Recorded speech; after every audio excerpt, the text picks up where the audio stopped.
今回は FW14B のパート4です。マンセルの人物像とは。皆さんマンセルというとどういうイメージがあるでしょうか。危なっかしい人、面白い人、たまになんかやらかしちゃう人、そんなイメージでしょうかね。チャンピオンになったドライバーなので速いのはもちろんですけども、私たちがなんとなく思ってるマンセルの性格というか人物像っていうのは、彼のレーサー人生というか F1 人生のだいぶ後半の部分ですよね。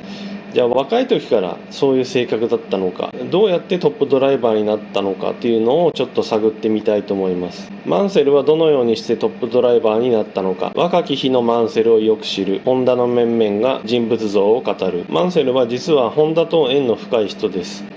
ホンダの社長だった川本信彦さん、櫻井義俊さん、後藤治さん、この3人が若き日のマンセルについて語ってくれます。F2 エンジン設計、ホンダ社長川本信彦、あんなに的確に物事を掴んで表現できるドライバーは見たことはありませんでした。ザンフルートでレンタカーで3周してきて、次にラルトで1周走ってきて降りたんです。どうって聞いたらコースの絵をさらっと描いて、これまずね80年の話です。この当時ホンダの F2 エンジンで戦ってたマンセルと、まだ社長になる前の川本さんが現地でマンセルとこういうやり取りがあったそうです。ザンフルートっていうのはオランダのサーキットのことですね。レンタカーで3周ぐるぐる回ってきて、次にラルトの F2 のマシン乗って1周だけ走って帰ってきたと。でどうって聞いたら、コースの絵を描き出して、ここ何速何回転、ここはギアレシオ合わない、ここは月がいいとやるわけです。一発ですよ。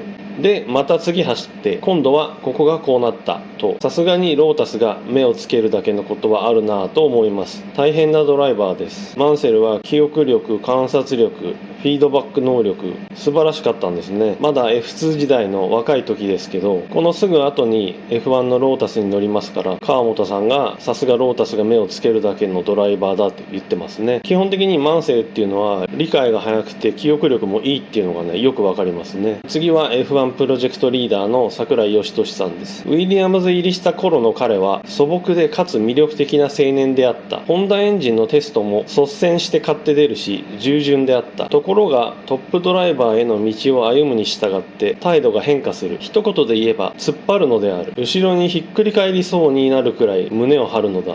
ウィリアムズ・ホンダターボ時代の話ですね。ウィリアムズに入ってきた時は素朴な青年だと。でエンジンテストも率先して頑張ると。だけど成績がどんどん良くなるにつれて突っ張ると。後ろにひっくり返りそうになるぐらい胸を張るって、面白いですね。だけど基本的にいい人で働き者だったということですよね。トップドライバーになるに従ってもう反り返っちゃったということですね。レース中もわがままであった。しばしばピットの指示を無視し、ひたすらアクセルを踏み続けコースを突き抜けてしまう。前後の見境がつかないホットな性格と結論付けるわけにはいかない。最も速い男という自負心の奥には何かしらの不安があるのかもしれない。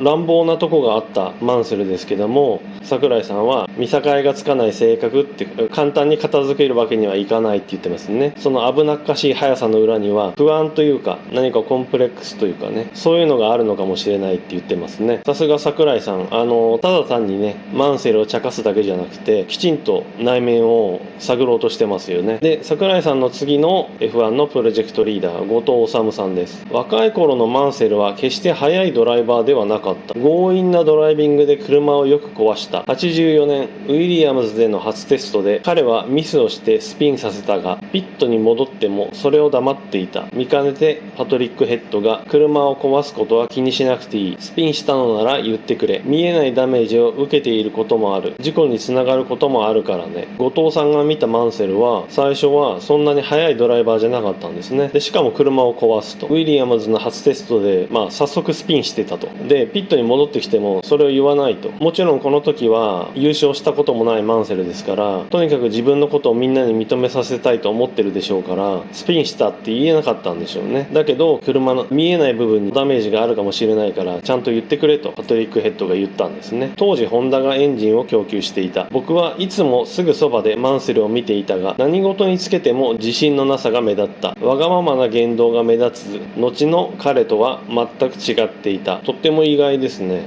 同じチームの中ですぐそばでマンセルを見てた後藤さんですから、間違いないでしょうね。何事につけても自信のなさが目立ったと。その後のマンセルは逆にいつも自信満々というような印象がありますから、この時は全然違ったんですね。わがままな言動が目立つ。後の彼とは全く違うと。おとなしかったんでしょうね。テストの時も真面目だった。エンジンテストにもよく付き合ってくれた。細かい変更がすぐわかる。シャーシテストをナンバーワンドライバーが担当し、エンジンテストをナンバーツーが担当することが多い。しかしどんなエンジンテストにもマンセルは嫌な顔一つせず付き合ってくれた。これ後藤さん、桜井さんと同じこと言ってますね。やっぱりマンセルは嫌な顔しないでエンジンテストを頑張ってくれたんですね。ホンダのターボエンジンが速くなったのはマンセルも大いに貢献してるんですよね。マンセルのデビューは80年だが、初勝利は85年のブランズハッチ。彼が勝つなんてイギリス人でさえほとんど期待していなかったはずだ。彼はピケやセナのように裕福な家庭に生まれたわけではない。プロストのように大企業のバックアップがあったわけでもない。F3時代には怪我をするとロザンナが働いて生活を支える時代もあった。デビューが80年で初勝利が85年ですから、約6年かかってるわけですね。この時はイギリス人でさえほとんど期待していなかったはずだ。そういう雰囲気だったんです。この後でイギリスの人気者になるマンセルからすると想像がつかないですね。で、彼は裕福な家に生まれたわけでもないし、大企業のバックアップがあったわけでもない。もちろんどんなドライバーだって苦労して F1 にたどり着いてるわけですけども、この時のトップドライバーの中ではかなり恵まれてなかった方なんじゃないかなと思います。 F3 時代には怪我をして、ロザンナっていうのは奥さんですね。奥さんが働いて生活を支える時代もあったと。だから結構長いこと苦労してたんですね。僕が現地責任者になってからの初めての勝利でもあったから、喜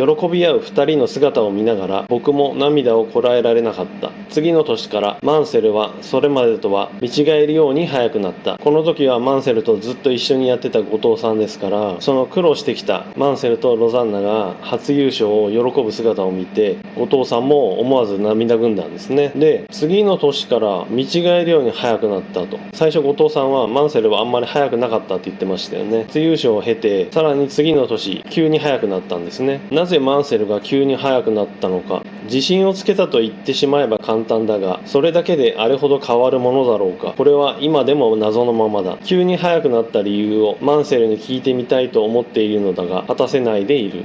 後藤さんから見て急に速くなったマンセル。確かに86年は惜しくも最後にチャンピオンをプロストに取られちゃいますけど、速さはマンセルというのはこの年に定着しますよね。後藤さんから見ても急に速くなったのが謎だと言ってますね。マンセルに聞いてみたいと思ってるのだが果たせないでいる。いや、これぜひ聞いてくださいよ。何年も一緒にやってたんだからマンセルに聞けますよね。ぜひ聞いてもらってその答えが知りたいです。こんな感じでね、マンセルというのはミスもしたりね、危なっかしいところはあるんだけど、車のフィードバックや記憶力は抜群で、なかなか報われない間もエンジンテストにも積極的に参加してホンダに貢献してくれて、初優勝を機に急に速くなったっていうことですよね。なので多くの人が知ってるちょっと危なっかしいってところはこの頃からありますけど、だけど激しくわがままを言ったりねというのはこの時にはあまりなくて、トップドライバーになってから出来上がったマンセルの性格という感じですよね。で、速さに関してはこの86年頃から